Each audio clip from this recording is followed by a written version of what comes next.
आज के इस वीडियो में लोकल एनेस्थीसिया का क्या रोल होता है डेंटिस्ट्री में, हम लोग इस चीज़ को समझते हैं जिससे कि आपको पेन और डिस्कम्फर्ट फील नहीं होता है। टाइम को बिल्कुल भी वेस्ट नहीं करते हैं और वीडियो को शुरू करते हैं। वीडियो को देखने के बाद भी अगर आपके मन में कोई क्वेश्चन आता है तो कमेंट जरूर कीजिएगा,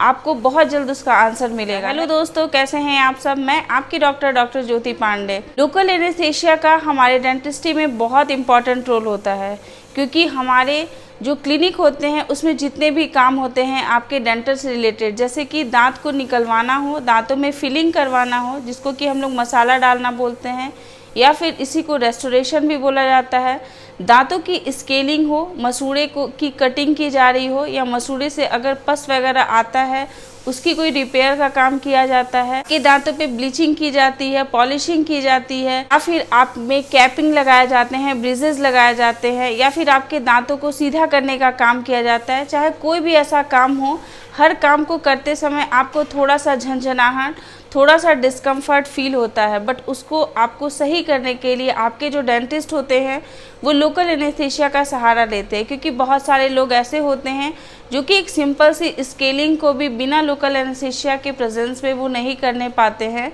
क्योंकि उन्हें जो है वो प्रेशर महसूस होता है, उन्हें वो झंझनाहट सा महसूस होता है। तो ये लोकल एनेस्थीसिया जो होते हैं वो कई तरह के होते हैं हमारे डेंटिस्ट्री में। जैसे कि एक जो होता है वो टॉपिकल लोकल एनेस्थीसिया होता है। कुछ लोगों को, जैसे अगर थोड़ा सा ऊपर का कोई काम किया जा रहा है जिसमें कि बहुत ज़्यादा डीपली काम नहीं करना है या बहुत ज़्यादा लंबा वर्क नहीं करना है, तो उन लोगों पे वो टॉपिकल टाइप का जो लोकल एनेस्थीसिया होता है वो या तो जेल फॉर्म में होता है या फिर स्प्रे फॉर्म में होता है। उसको उस जगह पे जहाँ पे आपका थोड़ा सा एरिया को शून्य करने की आवश्यकता होती है, एनेस्थेसाइज करने की आवश्यकता होती है, उस जगह पे उसे स्प्रे कर दिया जाता है या फिर उसे लगा दिया जाता है। उसको लगाने के बाद आपको कम से कम 15 मिनट तक वहाँ पे जो है वो सुन्न सा फील होता है, एनेस्थेसाइज फील होता है और आप आराम से उस काम को करवा लेते हैं, उसमें आपको परेशानी नहीं आती है। बट कुछ ऐसे सर्जिकल वर्क होते हैं, जैसे कि आपके दांत को निकलवाना हो गया, रूट कैनाल ट्रीटमेंट हो गया, या फिर कोई ऐसी सर्जरी हो गई, अगर वो सारी चीज़ों को करना होता है तो फिर उस कंडीशन में जो है वो नर्व ब्लॉक देने की आवश्यकता होती है। ये नर्व ब्लॉक जो होता है वो स्पेसिफिक जगह के लिए स्पेसिफिक नर्व होती हैं, उनको ब्लॉक किया जाता है, जिससे उनका जो वो एरिया होता है वो कुछ घंटों के लिए, लाइक 2 घंटे 2.5 घंटे के लिए वो एनेस्थेसाइज हो जाता है। इससे आपको जो भी काम करवाते हैं आप अपने डेंटिस्ट से बहुत ही इजीली करवा लेते हैं और आपको कोई भी डिस्कम्फर्ट फील नहीं होता है, कोई भी पेन फील नहीं होता है। जब भी लोग डेंटिस्ट के पास जाते हैं तो 90% लोग ऐसे होते हैं जो कि डेंटिस्ट के छोटे छोटे से इंस्ट्रूमेंट को देख के डर जाते हैं, लाइक माउथ मिरर है, प्रोब है, इस टाइप के जो इंस्ट्रूमेंट्स होते हैं उनको देख के उन्हें ऐसा लगता है कि ये कैसे काम करेगा, ये कैसे डेंटिस्ट हमारे मुंह में डालेंगे, किस तरीके से यूज़ करेंगे। तो ये काफ़ी जो है वो काम को ईजी बनाने के लिए डेंटिस्टों के लिए काफ़ी आसान होता है, क्योंकि जब भी हमारी पढ़ाई की जाती है तो हमें इस चीज़ का स्पेशलाइजेशन हो जाता है, इस चीज़ की परफेक्शन आ जाती है कि किस तरीके से नर्व ब्लॉक है उसको दिया जाता है। जब भी आपके नीचे के जबड़े में कोई भी काम करना होता है तो उसके लिए इन्फीरियर एल्वियोलर नर्व ब्लॉक दिया जाता है, जो कि एक डेंटिस्ट के लिए इतना ईजी होता है कि वो आँख बंद करके आराम से नर्व ब्लॉक दे सकते हैं। किसी किसी को नर्व ब्लॉक देने के बाद कई सारी डिफ़िकल्टीज आती हैं, लाइक उन्हें जो है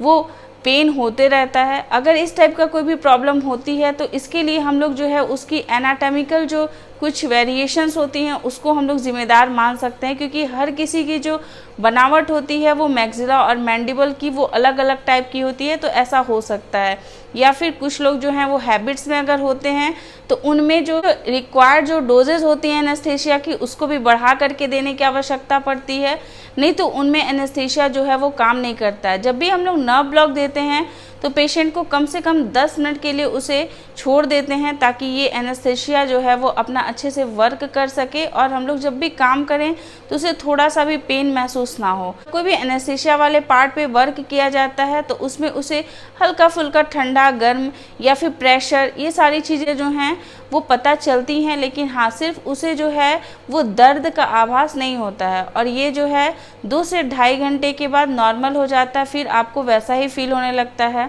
एनेस्थीसिया वाला जो पार्ट होता है वहाँ पे आपको ऐसा लगेगा जैसे आपका मुंह जो है वो टेढ़ा हो चुका है, पूरा मुंह जो है वो सूज चुका है, बट ऐसा रियल में होता नहीं है, वो सिर्फ जो है वो एनेस्थीसिया के प्रभाव से होता है। जो लोग भी मेडिकल कॉम्प्रोमाइज होते हैं, लाइक हाइपरटेंसिव अगर कोई पेशेंट होते हैं, कोई डायबिटिक पेशेंट होते हैं, तो उन लोगों के लिए जो रिक्वायर्ड डोजेज होती हैं एनेस्थीसिया की वो अलग अलग टाइप की होती हैं। जब भी एनेस्थीसिया दिया जाता है तो हमेशा हम डेंटिस्ट जो हैं वो पहला क्वेश्चन ये करते हैं कि आपने इससे पहले कभी एनेस्थीसिया लिया है क्या, कोई डेंटल ट्रीटमेंट आपका इससे पहले हुआ है क्या। इसके पूछने का मकसद जो है वो सिर्फ इतना होता है कि ये कोई भी एनेस्थीसिया जो है वो हर किसी के लिए परफेक्ट नहीं होता है, किसी न किसी में एडवर्स इफ़ेक्ट जो है वो दे सकता है। एडवर्स इफ़ेक्ट में उनको जो है सांस लेने में प्रॉब्लम हो सकती है, जिसे कि हम लोग सिनकोप की स्थिति कहते हैं। फिर उस पेशेंट को नॉर्मल लाने में कम से कम 15 मिनट तक जो है वो लग जाता है। उनके जो हेड हैं उनको डाउन करने की आवश्यकता पड़ती है, उनका जो पैर है उसको थोड़ा सा ऊपर करना पड़ता है चेयर पे, जिससे कि उनकी ब्रीदिंग की जो प्रॉब्लम हो रही है वो बिल्कुल सही हो सके। ये जो होता है ये मेनली हमारे जो लोकल एनेस्थीसिया में जो प्रिजर्वेटिव्स मिलाए जाते हैं उसकी वजह से ये हो सकता है। तो कभी डेंटल क्लिनिक में जब भी आप लोकल एनेस्थीसिया के लिए अगर आपके डेंटिस्ट पूछते हैं और अगर आपने कभी भी डेंटल ट्रीटमेंट नहीं कराया है तो आप उन्हें ये बात ज़रूर बताएं। अगर आप एलर्जिक हैं तो भी ये बात ज़रूर बताएं ताकि वो आपका एक पैच टेस्ट कर दे। पैच टेस्ट एक ऐसा टेस्ट होता है जिसमें कि आपका जो लोकल एनेस्थीसिया जो होता है उसको आपके स्किन के ऊपर थोड़ा सा जो है वो इन्फिल्ट्रेट करके छोड़ दिया जाता है और 10 मिनट तक होल्ड किया जाता है। अगर 10 मिनट के बाद भी वहाँ पे कोई भी रैसेस, कोई भी दाने नहीं निकलते या वहाँ पे कोई स्वेलिंग नहीं होती है तो ये पैच टेस्ट को निगेटिव माना जाता है और ऐसा माना जाता है कि आपको इस जो एनेस्थीसिया का यूज़ किया जा रहा है उससे आपको कोई भी एलर्जी नहीं होगी। क्योंकि जब वो आपका नर्व ब्लॉक करने के बाद ये सारी प्रॉब्लम आती है तो फिर वो बहुत ज़्यादा जो है वो दिक्कत कर सकता है और आप जिस भी काम को करने के लिए वहाँ गए हैं हो सकता है कि वो काम जो है वो पेंडिंग हो जाए। तो ये सारी चीज़ों का ख्याल जो है वो रखना पड़ता है।